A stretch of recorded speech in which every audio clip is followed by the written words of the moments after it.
Parce qu'aux âmes bien nées, la valeur n'attend pas le nombre des années. Un grand merci à Ramatoulaye et à Aminata Sao qui, vous le savez certainement, du haut de leurs 13 ans, ont réussi l'exploit de décrocher le baccalauréat. Un fait sans précédent. Ces deux jeunes princesses du Sénégal font la fierté aujourd'hui, non seulement donc du Sénégal, mais plus largement de l'Afrique et de tout Africain de la diaspora qui se respecte. Et à travers cet exploit, nous autres spectateurs, admiratifs, eh bien nous devons voir deux leçons. Deux leçons qui doivent nous servir d'enseignement et qui doivent nous permettre un peu plus d'y voir clair et d'avancer dans nos vies respectives.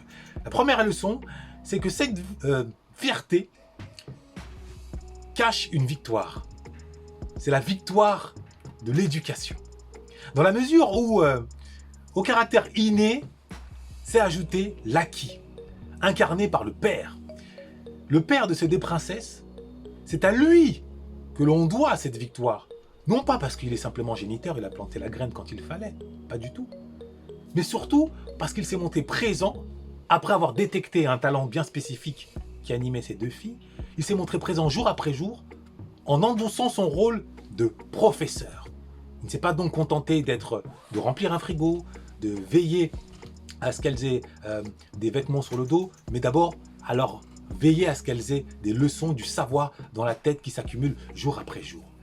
Et cette leçon-là nous permet de comprendre qu'une communauté forte, c'est moins une communauté qui sort dans la rue manifester pour s'opposer à tel ou tel dirigeant qui s'éterniserait sur le trône. Non, une communauté forte, c'est d'abord une communauté éduquée. Et une communauté éduquée, c'est une somme de familles éduquées. Et une famille éduquée, qu'est-ce que c'est?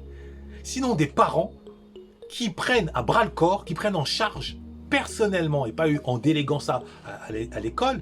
L'école doit être un complément, mais c'est d'abord à la maison que tout se passe, qui prennent à bras le corps l'éducation de leurs enfants. De manière à les élever, c'est-à-dire à les mettre sur leur dos, de façon à ce qu'ils soient au-dessus d'eux, et non pas en dessous.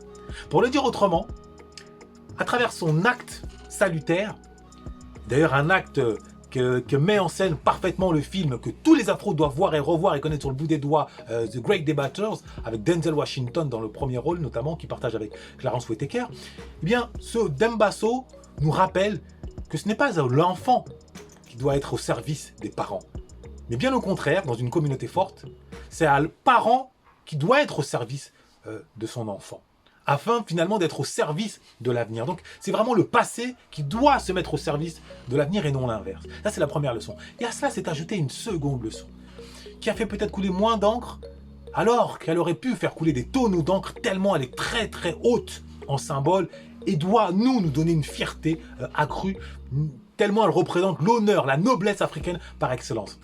La deuxième leçon, c'est que à la proposition de se voir offrir une bourse, le noble père a décliné, a préféré que ses filles poursuivent des études, où ça, sur le sol sénégalais, et non pas à Paris, aux États-Unis, à New York donc, à Londres ou que sais-je. Non, brisant ainsi le complexe d'infériorité qui pousse un grand nombre, par exemple de ministres africains qui en ont la possibilité, à courir dans les hôpitaux occidentaux, à courir dans les universités occidentales dès qu'ils en ont la possibilité. Moi, je ne leur jette pas la pierre. Je suis né, j'ai grandi à Paris, j'ai fait mes classes à la Sorbonne. C'est pas la question. Simplement là, Dembasso, en refusant cette offre, eh bien, il nous prouve que si le poisson pourrit par la tête, il peut également renaître par la tête. C'est-à-dire que le complexe d'infériorité peut mourir de lui-même et laisser place, finalement, à la noblesse retrouvée. Et Dembasso ouvre la voie, en tout cas je l'espère, et rien que pour ça, moi je les tire mon chapeau éternel. Donc double leçon, la victoire de l'éducation et la noblesse retrouvée. Il a fait vraiment honneur à nos nobles ancêtres. Donc un grand merci à cette famille, à ces deux princesses ainsi qu'à leur père.